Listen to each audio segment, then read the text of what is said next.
வணக்கம் சார். வணக்கம்மா. விருச்சிக ராசிக்கு வக்ர சனி என்ன மாதிரியான பலன்களை தரும் அப்படின்னு சொல்லுங்கள். வக்ர சனியை பொறுத்த வரைக்கும் எப்போதுமே என்ன சொல்லுதுன்னா, நேரடியாக போயிட்டுருக்கிறது அப்படி திருப்பி போடுறது, அவ்வளோதான். ஒரு தோசையை ஒரு பக்கம் சுட்டதுக்கப்புறம் இன்னொரு பக்கம் திருப்பி போடுறாங்கல்ல, இதுதான் வக்ர சனி செய்யக்கூடிய பலன். அது எந்த ராசியாக இருந்தாலும் அதை நம்ம முதல்ல தெரிஞ்சுக்கணும். அது என்ன பண்ணோம்னா, பாசிட்டிவாக விஷயங்கள் போயிட்டே இருந்ததுன்னா திடீர்னு அந்த மாதிரி விஷயங்களில் ஒரு சின்ன சின்ன தடைகளை ஏற்படுத்தும். ஏற்கனவே எதுவுமே நல்ல விஷயங்களே நடக்கலை, எல்லாமே நெகட்டிவாக நடக்குதுன்னா அதை அப்படியே திருப்பி போட்டு பாசிட்டிவாக நடக்க ஆரம்பிச்சிடும். அதனால தான் இந்த வக்ர காலகட்டங்கள் அப்படிங்கிறது பார்த்திங்கன்னா அதை நம்ம கொஞ்சம் யோசித்து செய்ய வேண்டியது. ஏன்னா இது ஒரு 4-5 மாதம் தொடர்ச்சியாக வர்றதுனால அதை கொஞ்சம் யோசித்து அதுக்கான பலன்களை நம்ம பார்க்கணும். பொதுவாக இந்த இப்போ விருச்சிக ராசிக்காரர்களோ எந்த ராசிக்காரர்களோ அவங்க பிறந்த போது அவங்களுடைய ஜாதகத்தில் ஏற்கனவே சனி வக்ரமாகி இருந்திருந்தால், இப்போதைக்கு கோச்சாரத்தில் இந்த சனி வக்ரமாகக்கூடிய காலகட்டங்கிறது அவர்களுக்கு ஒரு நல்ல மாற்றத்தை உருவாக்கக்கூடிய காலகட்டமாக இருக்கும். நிறைய புது முயற்சிகள் அவங்க எடுத்தாங்கன்னா அவர்களுக்கு ஒரு பயனுள்ள வகையிலையும் இருக்கும். அதே சமயத்தில் ஜென்ம ஜாதகத்தில் இந்த சனி வக்ரமாகாமல் இருப்பவர்கள் இந்த நேரத்தில் புதிய முயற்சிகளை தொடங்காமல் இருக்கிறது நல்லது. அடுத்தது பார்க்கும்போது விருச்சிக ராசிக்கு சனி எந்தெந்த இடங்களை குறிக்கக்கூடிய கிரகம் அப்படின்னு பார்க்கும்போது 3ஆம் இடமான மகரத்துக்கும் 4ஆம் இடமான கும்பத்துக்கும் உரிய கிரகம் சனி. இந்த சனி இப்போது 5ஆம் இடத்துல உட்கார்ந்துருக்கு. அப்போ 3ஆம் அதிபதி 5ஆம் இடத்துல உட்கார்ந்துருந்தா என்ன பலன், அதுக்கப்புறம் 4ஆம் அதிபதி 5ஆம் இடத்துல உட்கார்ந்துருந்தா என்ன பலன், இதுதான் கோச்சாரத்தில் சனியோட இருப்பை வைத்து நாம் தெரிந்து கொள்ள வேண்டிய பலன். அதுக்கப்புறம் இந்த பலன்கள் எப்படி இது வரைக்கும் நடந்திருக்கு அப்படின்னு பார்க்குறோம். அப்போ 3ஆம் அதிபதி போய் 5ஆம் இடத்துல உட்கார்ந்ததுன்னா திருமணமாகி குழந்தை இல்லாத பல பேர் பார்த்திங்கன்னா குழந்தைகளுக்கான முயற்சிகளில் ரொம்ப அதிகமாக கவனம் செலுத்திட்டு இருப்பாங்க. அடுத்தது குழந்தைகள் இருந்தால் கூட அது உங்களுடைய வளர்ச்சிக்கான திட்டங்களில் அதிகமாக சிந்தனை செயல்படுத்திட்டு இருப்பாங்க ஒன்று. அதுக்கப்புறம் 4ஆம் அதிபதியாக அவர் போய் 5ஆம் இடத்துல உட்கார்றதுனால 4ஆம் அதிபதி தன் வீட்டுக்கு 2ஆம் இடத்துல உட்கார்ந்தா என்ன நினைப்போம், அப்போ வீடுகள் வாகனங்கள் மூலமாக வருவாய் வருவதற்கான ஏதாவது ஒரு ஏற்பாட்டை நம்ம செய்து வைப்போம். இப்போ இல்லாட்டி கூட பரவாயில்ல, ஒரு இடத்த போய் வாங்கி போயிட்டோம்னா இருக்க விலை ஏறிக்கிட்டே இருக்குல்ல, அது பின்னாடி நமக்கு ஒரு வருவாய் கொடுக்கும். அந்த இடத்துல யாராவது ஒருத்தங்க வீட்டை கட்டி வாடகைக்கு விட்டோம்னா அது நமக்கு ரிட்டையர்ட் ஆகிற காலங்களில் ஒரு வருவாயை கொடுக்கும். இந்த மாதிரி சிந்தனை செய்கிறாங்கல்ல, அது போன்ற சிந்தனைகளில் தான் இவங்க முயற்சியை தொடர்ச்சியாக கொண்டுட்டு போயிட்டு இருந்திருப்பாங்க. இருந்தாலும் ஜென்ரலாக என்ன சொல்லுவாங்கன்னா, சனி 5ஆம் இடத்துல இருக்கும்போது 5ங்கிறது எண்ணம் புத்தி எப்படி இல்லையா நமக்கு. அப்போ அந்த இடத்துல போய் சனி உட்காந்துச்சுன்னா கொஞ்சம் மந்த புத்தியை கொடுத்துரும்ல, அதையும் இந்த 3த்தையும் சேர்த்து சமாளித்த பிறகு தான் 5ஆம் இடத்து சனியை முதல்ல பார்த்துட்டு அதுக்கப்புறம் பலன் சொல்ல ஆரம்பிக்கணும். சரி, இந்த சனி இப்படியே இருந்தால் கூட இந்த குருவோட பார்வை அதுக்கு மேலே படுறதுனால கண்டிப்பாக ஏற்கனவே நடந்துட்டு இருக்கக்கூடிய இந்த நெகட்டிவ் பலன்கள் எல்லாம் கொஞ்சம் மாறி குருவோட பார்வைப்பட்டதுக்கு பிறகு நல்ல பலன்களை கொடுக்க ஆரம்பிச்சிடும் அப்படின்னு நம்ம எதிர்பார்க்கலாம். சாதாரணமாக 5ஆம் இடத்துல சனி உட்காரும்போது என்ன சொல்லுவாங்கன்னா, நம்ம என்னென்னலாம் நினைக்கிறோமோ அதுக்கு அப்படியே ஆப்போசிட்டான விஷயங்கள்லாம் நடந்துகிட்டு இருக்கு, இல்லைன்னா எதெல்லாம் நடக்குதோ அதுக்கு எதிராகவே நம்ம திங்க் பண்ணிகிட்ருக்கோம், இப்படி ஒரு மாதிரி ஒரு சிந்தனைகளை கொடுக்கும் இல்லையா. அது குரு பயிற்சிக்கு அப்புறம் மாறி போய், ஏன்னா குருவோட பார்வைப்பட்டதுக்கு பிறகு சனி எப்படியும் பெரிய அளவுக்கு பாதிப்பை கொடுக்காமல் சின்ன சின்ன பாதிப்புகளை கொடுத்தாலும் முடிவு நமக்கு ஒரு நல்ல விஷயத்தை கொடுக்குற மாதிரியே தான் இருக்கும். அடுத்து விருச்சிக ராசிக்கு சனியோட 3ஆம் பார்வை ராசிக்கு 7ஆம் இடத்துக்கு கிடைப்பதனால, 7ஆம் இடம் அப்படிங்கிறது ரொம்ப முக்கியமாக பார்க்கும்போது களத்திரஸ்தானத்தை குறிக்கக்கூடிய ஒரு இடம் இல்லையா. களத்திரஸ்தானத்தை குறிக்கக்கூடிய இடம்ங்கிறதுனால ஏற்கனவே அந்த இடத்தை சனி பார்த்ததுனால கணவன் மனைவிக்கு இடையே பார்த்திங்கன்னா பெரிய அளவுக்கு ஒரு ஒற்றுமையோ இல்லை ஒரு அண்டர்ஸ்டாண்டிங்கான லைஃபோ இல்லாத அளவுக்கு ஏதாவது ஒரு வகையில் மிஸ் அண்டர்ஸ்டாண்டிங் ஏற்பட்டு அப்படி இப்படிமா சில இணக்கம் குறைவான ஒரு சூழ்நிலை தான் அவர் கொண்டுட்டு போயிட்டு இருந்திருப்பார். ஆனால் இப்போ சனி வக்ரமாகி இருக்கிறது ஒரு பக்கம், இன்னொரு பக்கம் குருவோட பார்வை சனிக்கும் கிடைக்கிறதுனால இந்த நிலை கம்ப்ளீட்டாக மாறிடும். எப்படின்னா, ஏற்கனவே கணவன் மனைவிக்குள்ளே ஒற்றுமை இல்லாமல் இருந்தால், இது விருச்சிக ராசிக்கு மட்டுமானு கேட்கக்கூடாது, நாட்டில் 95% பேருக்கு இந்த பிரச்சனை இருக்கும். இருந்தாலும் இந்த காலகட்டங்களில் 7ஆம் இடத்தை சனி பார்க்கறதுனால அந்த 7ஆம் இடம் சம்மந்தப்பட்ட பாதிப்புங்கிறதுனால நம்ம விருச்சிக ராசியை கொஞ்சம் அழுத்தமாக சொல்ல வேண்டியிருக்கு. அதுபோல் பாதிப்புகள் இருந்ததுன்னா இனி அந்த நிலை மாறி ஒருத்தர் நல்லா புரிஞ்சுக்கிட்டு அன்பு செலுத்த ஆரம்பிச்சிருவாங்க. இதுதான் இப்போ தெரிஞ்சுக்க வேண்டியதாக இருக்குது. அடுத்தது 7ஆம் இடம் அப்படிங்கிறது களத்திரத்தை மட்டுமே குறிக்கிறது இல்லை இல்லையா, சுயதொழில் செய்கிறதையும் 7ஆம் இடம் தானே குறிக்குது.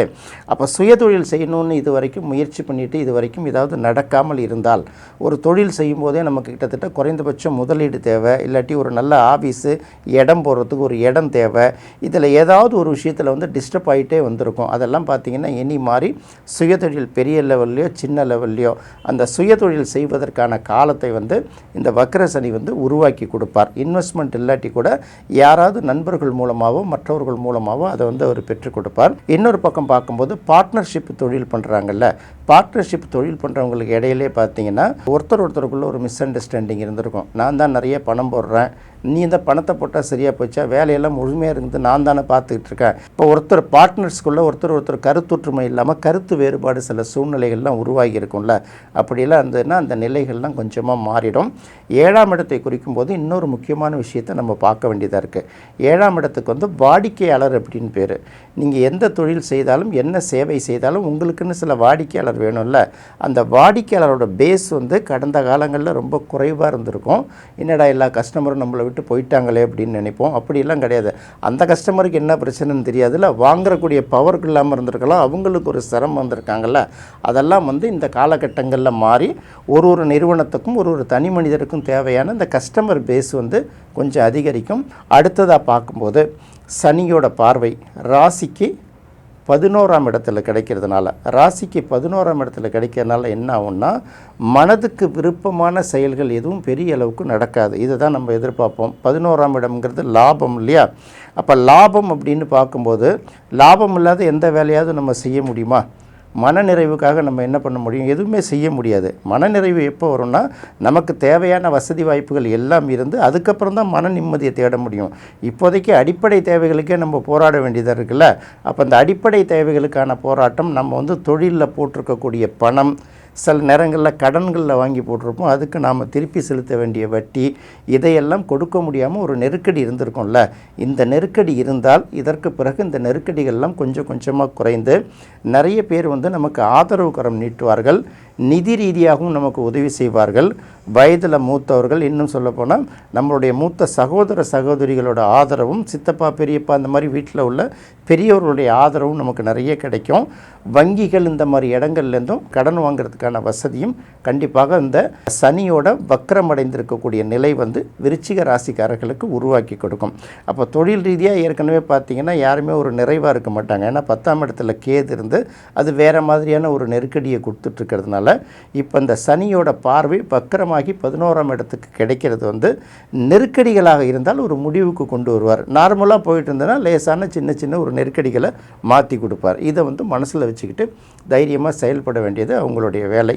அடுத்து பார்க்கும்போது சனியோட பார்வை வந்து விருச்சிக ராசிக்கு 2ஆம் இடத்துக்கு கிடைப்பதுனால, 2ஆம் இடம் அப்படிங்கிறத நம்ம என்ன சொல்லுவோம், ஒரு நேரடி வருவாயும்போம், அதுக்கப்புறம் நம்ம குடும்பம் அப்படிம்போம், அதுக்கப்புறம் பார்த்திங்கன்னா குடும்பத்தில் வரக்கூடிய புதிய உறுப்பினர்கள், நாம் வீட்டுக்கு சேர்த்து வைக்கக்கூடிய சேமிப்பும் சரி, அதுக்கப்புறம் நகை நட்டுக்களும் சரி, இது எல்லாத்தையும் குறிக்கிறது தான் இந்த 2ஆம் இடம். அடிப்படை கல்வியை கூட குறிக்கும். இந்த ஸ்கூலிங், அந்த எஜுகேஷன் இருக்குல்ல, அதையும் குறிக்கும். இப்போ இதெல்லாம் வந்து ஏற்கனவே பாதிக்கப்பட்டு இருந்தால் கண்டிப்பாக இந்த வக்ர சனியோட பார்வையில் வந்து இந்த ஒரு 4-5 மாதங்களில் அதெல்லாம் விலகி நல்ல மாதிரி வருவாய் வர ஆரம்பிச்சிடும். இந்த வக்ர சனி கொடுக்குதோ இல்லையோ, இந்த சனியை பார்வை செய்து கொண்டிருக்கிற குருவினால் இந்த சனியோட இந்த நெகட்டிவ் தன்மை குறைந்து பாசிட்டிவ் தன்மை அதிகரிக்குங்கிறதுனால குடும்பத்தில் உறுப்பினர்கள் எல்லாருமே ஒரே ஃபேமிலியை சேர்ந்தவர்கள் எல்லாம் ஒற்றுமையாக இருப்பாங்க.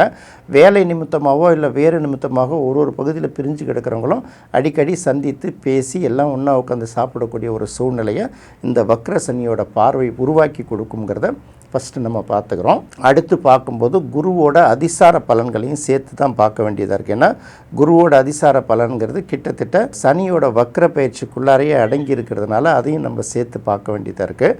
அப்படி பார்க்கும்போது அக்டோபர் மாதம் 31ஆம் தேதி கடகராசிலேருந்து சிம்ம ராசிக்கு போகக்கூடிய குரு கிட்டத்தட்ட டிசம்பர் மாதம் 6ஆம் தேதி தான் திரும்பவும் கடகராசிக்கு வராரு. இந்த ஒரு 30-35 நாட்கள் பார்க்கும்போது வக்ர சனியால் கிடைக்கக்கூடிய நல்ல பலன்கள்லாம் பாதிக்கப்பட்டிருந்தால் இந்த குரு பயிற்சியால் அது வந்து கொஞ்சம் திரும்பவும் ஆக்டிவேட் பண்ணி திரும்பவும் நல்ல பலன்கள் கிடைக்க ஆரம்பிச்சிட்டோம்.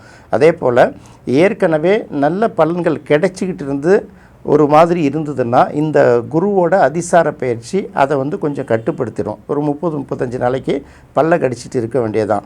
அதன் பிறகு குரு வக்ர நிவர்த்தியான பிறகு நார்மல் ஆகிடும். அதனால் இது ரெண்டுத்தையும் கணக்கு பண்ணி தான் வெறும் சனியோட வக்ர பயிற்சியை மட்டும் பார்க்காமல் குருவோட அதிசார பயிற்சியும் சேர்த்து பார்க்க வேண்டிய சூழ்நிலை இருப்பதனால எப்படி பார்த்தாலும் பெரும்பாலான மாதங்களில் 5ஆம் இடத்தில் இருக்கக்கூடிய சனிக்கு குருவோட பார்வை கிடைப்பதால் விருச்சிக ராசிக்காரர்களுக்கு எல்லா வகையிலும் சனியால் பெரிய அளவுக்கு பாதிப்பு இல்லாமல் இனி நல்ல நிகழ்ச்சிகளே நடக்கும், நல்ல பலன்களே கிடைக்குங்கிறது மட்டும்தான் இப்போதைக்கு நம்ம சொல்ல வேண்டியது.